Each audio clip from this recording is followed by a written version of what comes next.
যশোরের শার্শা উপজেলার নাভারণ সাতক্ষীরা সড়কের গিলাপোল এলাকায় ট্রাক ও মোটরসাইকেলের মুখোমুখি সংঘর্ষে 2 মোটরসাইকেল আরোহী নিহত হয়েছেন। তারা দুইজনই কৃষিকাজ করে জীবিকা নির্বাহ করে। আজ সকাল 7:30টার সময় কৃষি পণ্য বাজারে নিয়ে যাওয়ার সময় এ দুর্ঘটনা ঘটে।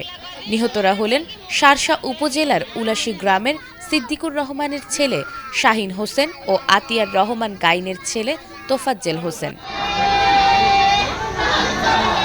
নাভারণ হাইওয়ে থানার ওসি গোপাল কর্মকার জানান, সোমবার সকাল 7:30টার সময় শাহিন হোসেন নিজের ক্ষেত থেকে কাঁচামরিচ তুলে তা বিক্রির উদ্দেশ্যে তোফাজ্জেল হোসেনকে সাথে নিয়ে মোটরসাইকেল যোগে নাভারণ বাজারের দিকে যাচ্ছিলেন।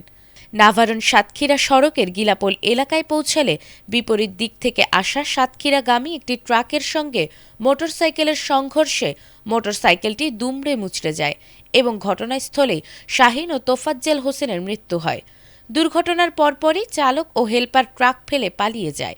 খবর পেয়ে পুলিশ ঘটনাস্থলে গিয়ে মরদেহ উদ্ধার করে এবং ঘাতক ট্রাক জব্দ করে থানায় নিয়ে যায়। পুলিশ ঘাতক ট্রাকের চালক ও হেলপারকে শনাক্ত করার চেষ্টা চালাচ্ছে।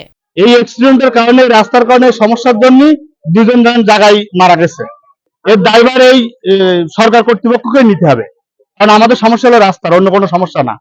আজকে তাজা দুটো প্রাণ এখানে হারাই গেল। সকাল 7টার সময় আমাদের এই যে ছেলে দুটো মারা গেছে, তুজাম এবং শাহিন, ওরা ঝাল নিয়ে বাজারে বিক্রি করতে যাচ্ছিল নাভারণে। আর এই যে গাড়িটি অ্যাক্সিডেন্ট হয়েছে, ওনারা সাতক্ষীরার দিকে যাচ্ছিল। সামনাসামনি অ্যাক্সিডেন্ট হয়েছে। আসলে রাস্তাটা, আমাদের এই রাস্তাটা ভোমরা বর্ডারের সংযোগস্থল হওয়ার কারণে এত ব্যস্ত, সেই তুলনায় আমাদের রাস্তাটা খুবই সংকীর্ণ এবং ছোট। আমাদের রাস্তাটা যদি একটু চওড়া হতো তাহলে এই দুর্ঘটনাগুলো ঘটতো না। আমরা চাই সরকারের কাছে যে আমাদের রাস্তাটা দ্রুত 4 লেন অথবা 6 লেন করার দাবি জানাচ্ছি। পাশাপাশি দুর্ঘটনার হাত থেকে আমাদেরকে রক্ষা পাওয়ার জন্য সরকারকে বিভিন্নভাবে আমাদের এলাকার ছেলে শাহিন এবং তুজাম, ওরা উলুশি থেকে ঝাল নিয়ে বাড়ি যাচ্ছে, নাভারণ বাজারে বিক্রি করার উদ্দেশ্যে যাচ্ছিল। হঠাৎ সাইকেল সাইড দিতে যে সামনে একটি ট্রাক এসে লেগে গেছে, জায়গায় 2 জনে মারা গেছে। আপন মানে একই জায়গায় বাড়ি 2 জনের।